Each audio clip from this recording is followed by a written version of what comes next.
എല്ലാവർക്കും പുതിയൊരു job information വീഡിയോയിലേക്ക് സ്വാഗതം. എയർപോർട്ടിൽ ജോലി നേടാൻ ആഗ്രഹിക്കുന്നവർക്കായി ഇതാ ഒരു സുവർണ അവസരം. എയർപോർട്ട് അതോറിറ്റി ഓഫ് ഇന്ത്യ ആണ് അവസരം ഒരുക്കിയിരിക്കുന്നത്. Junior executive in fire service, junior executive in human resource, junior executive in official language തസ്തികയിലേക്കാണ് അപേക്ഷകൾ ക്ഷണിച്ചിരിക്കുന്നത്. ജൂനിയർ എക്സിക്യൂട്ടീവ് ഇൻ ഫയർ സർവീസിൽ 13 ഒഴിവുകളും, ജൂനിയർ എക്സിക്യൂട്ടീവ് ഇൻ ഹ്യൂമൻ റിസോഴ്സസിൽ 66 ഒഴിവുകളും, ജൂനിയർ എക്സിക്യൂട്ടീവ് ഇൻ ഒഫീഷ്യൽ ലാംഗ്വേജിൽ 4 ഒഴിവുകളുമാണ് നിലവിൽ റിപ്പോർട്ട് ചെയ്യപ്പെട്ടിട്ടുള്ളത്.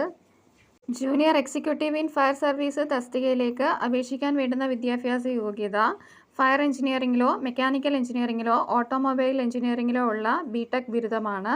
ഈ തസ്തികയിലേക്ക് അപേക്ഷിക്കുന്നതിന് എക്സ്പീരിയൻസിൻ്റെ ആവശ്യം ഇല്ല. Junior executive in human resource തസ്തികയിലേക്ക് അപേക്ഷിക്കാൻ വേണ്ടുന്ന വിദ്യാഭ്യാസ യോഗ്യത HRMലോ HRDയിലോ ലേബർ വെൽഫെയറിലോ ഉള്ള MBA ബിരുദമാണ്. Junior executive in human resource തസ്തികയിലേക്ക് അപേക്ഷിക്കുന്നതിന് എക്സ്പീരിയൻസിൻ്റെ ആവശ്യമില്ല. Junior executive in official language തസ്തികയിലേക്ക് അപേക്ഷിക്കാൻ വേണ്ടുന്ന വിദ്യാഭ്യാസ യോഗ്യത ഇംഗ്ലീഷിലോ ഹിന്ദിയിലോ ഉള്ള ബിരുദാനന്തര ബിരുദമാണ്. കൂടാതെ ബന്ധപ്പെട്ട മേഖലയിൽ കുറഞ്ഞത് 2 വർഷത്തെ എക്സ്പീരിയൻസ് ഉള്ളവർക്കാണ് ഈ തസ്തികയിലേക്ക് അപേക്ഷിക്കാനായിട്ട് സാധിക്കുന്നത്. ജൂനിയർ എക്സിക്യൂട്ടീവ് തസ്തികയിലേക്ക് അപേക്ഷിക്കാൻ കഴിയുന്ന ഉയർന്ന പ്രായപരിധി 27 വയസ്സാണ്. SC ST കാറ്റഗറിക്ക് 5 വർഷവും OBC കാറ്റഗറിക്ക് 3 വർഷവും PWBD കാൻഡിഡേറ്റ്സിന് 10 വർഷവുമാണ് ഏജ് റിലാക്സേഷനായി വരുന്നത്. ഓൺലൈൻ അപേക്ഷ സമർപ്പിച്ചു തുടങ്ങേണ്ട തീയതി 17/2/2025 ആണ്. ഓൺലൈൻ അപേക്ഷ സമർപ്പിക്കേണ്ട അവസാന തീയതി 18/3/2025 ആണ്. ജൂനിയർ എക്സിക്യൂട്ടീവ് തസ്തികയിലേക്ക് തിരഞ്ഞെടുക്കപ്പെടുന്നവർക്ക് പ്രതിമാസം 40,000 രൂപ മുതൽ 1,40,000 രൂപ വരെയാണ് ഇതിൻ്റെ ശമ്പള സ്കെയിലായി വരുന്നത്. കൂടാതെ മറ്റ് ആനുകൂല്യങ്ങളും ഉണ്ടായിരിക്കും.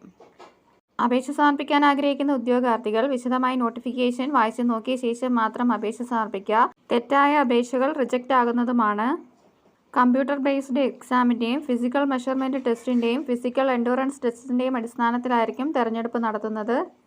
ജൂനിയർ എക്സിക്യൂട്ടീവ് ഇൻ ഫയർ തസ്തികയിലേക്ക് അപേക്ഷിക്കുന്ന ഉദ്യോഗാർത്ഥികൾക്ക് വാലിഡായ permanent light motor vehicle licence ഉണ്ടായിരിക്കണം. അപേക്ഷ സമർപ്പിക്കാൻ ആഗ്രഹിക്കുന്ന ഉദ്യോഗാർത്ഥികൾ എയർപോർട്ട് അതോറിറ്റി ഓഫ് ഇന്ത്യയുടെ ഒഫീഷ്യൽ വെബ്സൈറ്റായ www.aai.aero കരിയേഴ്സ് പേജിലൂടെയാണ് ഓൺലൈൻ അപേക്ഷ സമർപ്പിക്കേണ്ടത്. ഇൻകംപ്ലീറ്റ് ആയിട്ടുള്ള അപേക്ഷകൾ റിജക്റ്റ് ആകുന്നതുമാണ്. അപേക്ഷ സമർപ്പിക്കേണ്ട ഒഫീഷ്യൽ വെബ്സൈറ്റ് www.aai.aero ആണ്. അപേക്ഷ സമർപ്പിക്കേണ്ട അവസാന തീയതി 18/3/2025 ആണ്. അപേക്ഷ സമർപ്പിക്കാൻ ആഗ്രഹിക്കുന്ന ഉദ്യോഗാർത്ഥികൾ വിശദമായി നോട്ടിഫിക്കേഷൻ വായിച്ചു നോക്കിയ ശേഷം മാത്രം അപേക്ഷ സമർപ്പിക്കുക. എയർപോർട്ടിൽ ഉയർന്ന ശമ്പളത്തിൽ ജോലി നേടാൻ ആഗ്രഹിക്കുന്നവർക്ക് ഒരു സുവർണ അവസരമാണ് എയർപോർട്ട് അതോറിറ്റി ഓഫ് ഇന്ത്യ ഒരുക്കിയിരിക്കുന്നത്. നിശ്ചിത വിദ്യാഭ്യാസ യോഗ്യതയുള്ള ഉദ്യോഗാർത്ഥികൾ ഈ അവസരം പരമാവധി പ്രയോജനപ്പെടുത്താനായിട്ട് ശ്രമിക്കുക. നിശ്ചിത വിദ്യാഭ്യാസ യോഗ്യതയുള്ള നിങ്ങളുടെ കൂട്ടുകാരിലേക്കും ഈ വിവരം എത്തിക്കുക. ഡെയിലി ഇതുപോലെയുള്ള ജോബ് ഇൻഫർമേഷൻസ് വീഡിയോസിനായി ചാനൽ സബ്സ്ക്രൈബ് ചെയ്ത് ഫോളോ ചെയ്യുക. Thanks for watching.